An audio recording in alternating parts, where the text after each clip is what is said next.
دنیا کے دو ہمسائے جو کبھی ایک راستے پر چل سکتے تھے آج مختلف مقام پر کھڑے ہیں، پاکستان اور انڈیا۔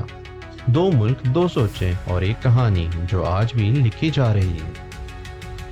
تاریخ گواہ ہے کہ 1947 میں آزادی کے ساتھ دونوں ممالک نے نئے مستقبل کا خواب دیکھا تھا، لیکن وقت کے ساتھ سیاسی تنازعات ہمیشہ سے دونوں کے درمیان ایک دیوار بن کر رہ گئے۔ آج کی حالت دیکھی جائے تو دونوں طرف ٹینشنز بڑھ رہی ہیں، انڈیا میں ہوائیں بدل رہی ہیں۔ نئی سیاسی لیڈرشپ اپنا ایک مضبوط نیشنلسٹک نیریٹو پروموٹ کر رہی ہے، کشمیر کا ایشو ہو یا لائن آف کنٹرول پہ فائرنگ انسیڈنٹس یا فال فلیگ آپریشن، انڈین میڈیا زیادہ تر ایک طرفہ منظر دکھاتا ہے، مگر اصل کہانی کچھ اور ہے۔ پاکستان اپنی طرف سے پازیٹیو کوششوں میں مصروف رہا ہے۔ اسلام آباد نے انٹرنیشنل فورمز پر اپنی آواز اٹھائی، چاہے وہ یونائٹڈ نیشنز ہو یا OIC۔ پاکستان ہمیشہ سے ڈائیلاگ اور امن کے لیے دستک دیتا رہا ہے، جبکہ انڈیا کا رجحان ریسنٹ ڈیولپمنٹس میں اگریسو ڈپلومیسی اور ملٹری پوسچرنگ کی طرف زیادہ دیکھا گیا ہے۔ سیاسی فائدہ اٹھاتے ہوئے کچھ حوالے سے کمیونل ٹینشنز بھی بڑھائی گئی ہیں، جو امن کے راستے میں رکاوٹ بن رہی ہے۔ لیکن دنیا کا نظریہ بدل رہا ہے۔ پاکستان چائنا اور رشیا جیسے ملکوں کے ساتھ اپنے تعلقات کو مزید مضبوط کر رہا ہے۔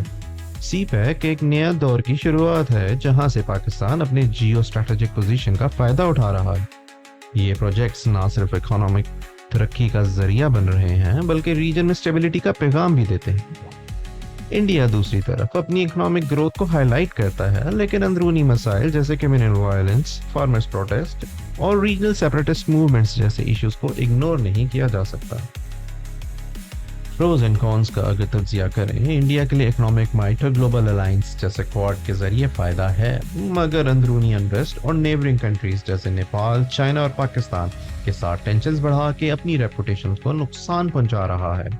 پاکستان کے لیے گلوبل امیج کو بہتری کی ضرورت ہے، مگر ڈیفینسو ڈپلومیسی اور پروایکٹیو پیس انیشیٹو اس کا سب سے بڑا پلس پوائنٹ ہے۔ پاکستان کی ملٹری اور عوام دونوں نے ٹیررزم کے خلاف قربانیاں دے کر دنیا میں ایک نیا پیس نیریٹو اسٹیبلش کیا ہے۔ آج کا سوال یہ ہے، کیا یہ دونوں ملک اپنی پرانی دشمنیوں کو چھوڑ کر نئے مستقبل کی طرف بڑھ سکتے ہیں؟ پاکستان کا جواب ہمیشہ سے ایک ہی رہا ہے: امن کا راستہ، ڈائیلاگ اور عزت پر مبنی تعلقات۔ جب تک سچائیوں کو سمجھنے اور بات چیت کرنے کا جذبہ پیدا نہیں ہوگا، تب تک صرف الزام اور تنازعات کا سلسلہ چلتا رہے گا۔ لیکن امید کی کرن اب بھی زندہ ہے اور پاکستان اس امید کا پرچم اٹھائے کھڑا ہے۔ کیا انڈیا کی عوام اور حکومت ایک پیج پر ہے یا نہیں؟ اس کا فیصلہ انڈیا کی عوام کو خود کرنا ہے کہ وہ امن چاہتے بھی ہیں یا نہیں۔